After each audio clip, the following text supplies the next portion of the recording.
Capítulo 13. Sacerdote de um melhor tabernáculo. Leia Hebreus capítulo 9, dos versículos 1 a 14. Vimos como o apóstolo enxergava a antiga aliança e depois a nova aliança, inaugurada por nosso Senhor Jesus Cristo, para então concluir que Cristo é mediador de uma superior aliança. Tendo isso em mente, ele agora olha para o tabernáculo do Antigo Testamento, onde ministravam os sacerdotes levitas desse Velho Testamento. Aquele tabernáculo, embora belíssimo e impressionante, não dava ao pecador real acesso a Deus. Contudo, isto é algo que Cristo, que ministra no próprio céu, nos deu. Ele é sacerdote de um melhor tabernáculo. Como o apóstolo nos ensina tal verdade? Sua abordagem é simples e fácil de seguir. Primeiro, ele considera o antigo tabernáculo e 6 objetos encontrados ali, concluindo que a velha dispensação não dava acesso verdadeiro à presença de Deus, nos versículos de 1 a 10. Em seguida, traça um contraste entre o que Cristo fez e onde ministra. Ao demonstrar isso, o apóstolo apresenta 7 fatos e, ao concluir, nos assegura que por meio de Cristo temos verdadeiro acesso. Tendo em mente esse esboço, não haverá nenhuma dificuldade em compreender esta seção. Primeiro, no passado, 6 objetos, nenhum acesso. Você pode ver isso no capítulo 9, versículos de 1 a 10. Em 9.1, vamos olhar aos dias do Antigo Testamento para lembrar como eram então as coisas. Como sabem, Deus havia dado toda espécie de instrução quanto ao modo como deveriam ser adorados. Esse culto acontecia em um tabernáculo, uma tenda, um santuário, localizado aqui na terra. Em 9.2, sim, a habitação de Deus era uma tenda. Dividia-se em 2 partes distintas, uma qual possuindo seus objetos próprios. A primeira parte, denominada santuário, ou lugar santo, continha o castiçal para a luz, uma mesa em que era colocado o pão da propiação e, claro, próprio pão. Em 9.3, o que acontecia naquela primeira parte era escondido do público, sendo a parede da tenda uma espécie de véu. O público podia ir ao pátio, mas somente os sacerdotes podiam entrar ali. Contudo, separando essa primeira sala da segunda, conhecida como o Santíssimo Lugar, o Santo dos Santos, havia uma imensa cortina, a qual chamamos de segundo véu. As 2 salas eram assim divididas uma da outra. Em 9.3, o Santo dos Santos continha o altar de incenso, de ouro puro. Não devemos concluir precipitadamente que o apóstolo tivesse cometido um erro ao dizer isso, como pensam muitos escritores. Fato é que o ministério daquele altar estava mais ligado ao Santíssimo Lugar do que ao Lugar Santo. Mas em razão de acesso, teria de estar do lado alcançável do véu e não atrás dele. Em 9.4 a 5, no Santo dos Santos também estava a Arca da Aliança. Por fora, ela era folheada de ouro de todos os lados. Em seu interior havia um pote de ouro contendo uma amostra de maná, a vara de Arão que floresceu, e 2 tábuas de pedra contendo os termos da aliança, os 10 mandamentos. Acima dela estavam os querubins de glória que, a sua sombra, cobriam o propiciatório. Mas agora não falaremos em detalhes sobre essas coisas. Não há dúvida de que cada um desses objetos era tipo, ou seja, prefiguração simbólica do Cristo que viria. O apóstolo não explica tudo isso aqui, porque seu propósito não era fazer uma exposição detalhada de todo o significado do tabernáculo, mas contrastar o ministério do tabernáculo com o que o Senhor Jesus Cristo fez e ainda está fazendo. Em 9.6, foi isto que Deus ordenou, e quando tudo estava pronto, os sacerdotes entravam e saíam da primeira sala, fazendo o seu trabalho, acendendo a lâmpada, trocando os pães e obtendo a purificação cerimonial para o povo no altar do incenso. Em 9.7, mas só chegavam até ali. Aqueles sacerdotes nunca entravam no Santo dos Santos, apenas o sumo sacerdote. Quando o fazia, entrava sozinho, apenas uma vez por ano. Mesmo assim, não fazia por direito. Tinha de levar o sangue de um sacrifício que tinha sido oferecido pelos pecados de ignorância do povo, a quem representava, e também por si mesmo, pois também era pecador, carente de expiação. Em 9.8, por intermédio de todo esse procedimento, o Espírito Santo ensinava uma lição ao mundo.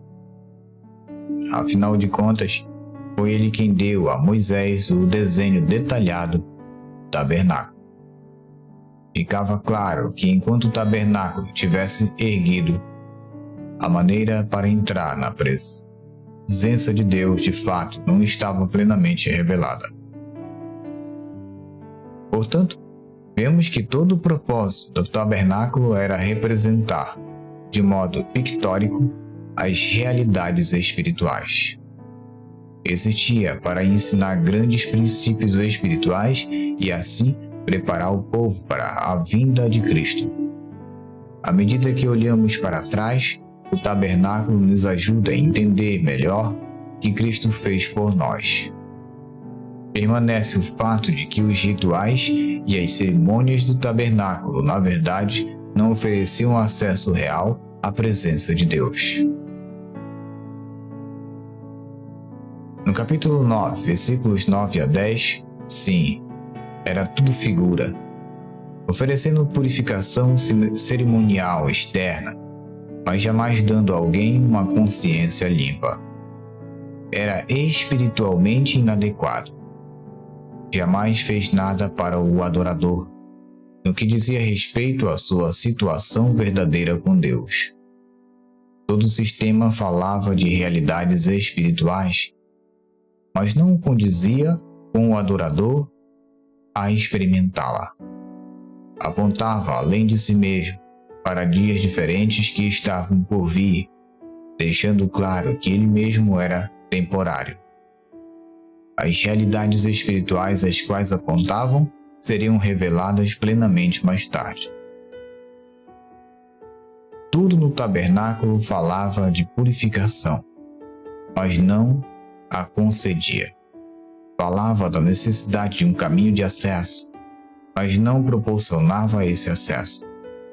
Tudo ligado ao tabernáculo seria inútil e sem sentido, se não falasse de algo que viria. Na Bíblia, o número 6 é o número do fracasso. 6 objetos, nenhum acesso. É um resumo acurado do ensino do apóstolo dado até aqui neste capítulo. Segundo, como é agora, 7 fatos, acesso total. Nesse momento o apóstolo fala a passa a falar do contraste entre o ministério antigo e o de Cristo. Como poderiam os hebreus pensar em voltar para um ministério material, local, ineficaz, quando conheciam o ministério do Senhor Jesus Cristo como sendo espiritual, não material, no próprio céu, eterno e de grande proveito? Ele ressalta essa lição revelando 7 fatos. O primeiro fato, um melhor sacerdote. No capítulo 9, versículo 11. A antiga dispensação apontava constantemente para coisas melhores que veriam no futuro. E essas coisas aconteceram por intermédio do Senhor Jesus Cristo. A velha dispensação falava de purificação, não porque a concedia, mas porque as suas cerimônias deveriam preparar a mente para a purificação dada por Cristo. Ela manteve viva a fé durante os anos em que as pessoas aguardavam o Cristo. Promoveu-nos de ilustrações que nos ajudariam a entender o significado daquilo que Jesus fez e o acesso que providenciou. Jesus trouxe o que o Antigo Testamento prometera. Assim, é um melhor sacerdote. Finalmente foi inaugurado um sistema melhor. O Messias já veio. O segundo fato, um melhor santuário. Capítulo 9, versículo 11. Jesus não ministra em um santuário local e terrestre, mas em um maior e mais perfeito tabernáculo. Não veio por mãos. Quer dizer, não desta criação. Ele ministra na realidade espiritual da qual o tabernáculo antigo era apenas uma figura, ou seja, no próprio céu. Terceiro fato, um melhor sacrifício. Você pode ver isso no capítulo 9, versículo 12. A redenção prometida em tempos anteriores é agora uma realidade. Cristo a realizou, não por derramar o sangue de animais ou de outras pessoas, mas derramando sua própria vida. Ele ofereceu a sua própria vida. Sofreu, ele mesmo, a morte.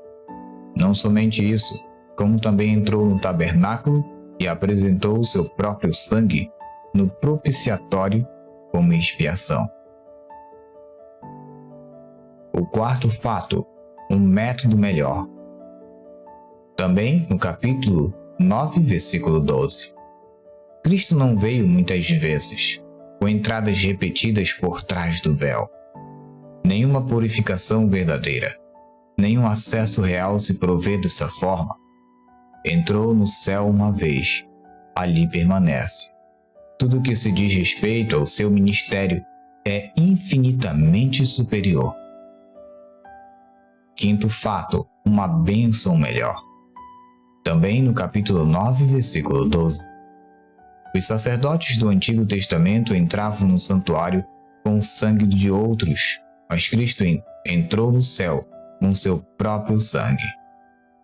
Os sacerdotes do Antigo Testamento obtinham somente a purificação cerimonial, que faziam uma vez por ano, mas tinha de ser repetida novamente no ano seguinte.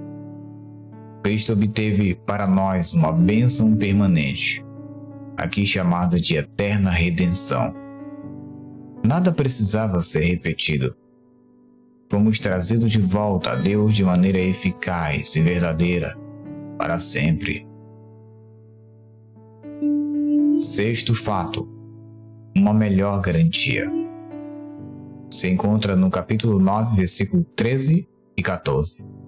Se com o sangue de animais e todo o ritual ligado a ele era possível remover a impureza cerimonial, quanto mais o sacrifício de Cristo de si mesmo era capaz de remover a culpa e a corrupção real do pecado.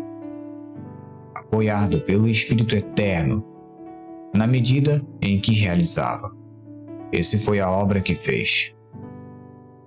Aquele que não tinha pecado se ofereceu voluntariamente a Deus Pai. Não há nada momentâneo e temporário em sua obra sobre a cruz.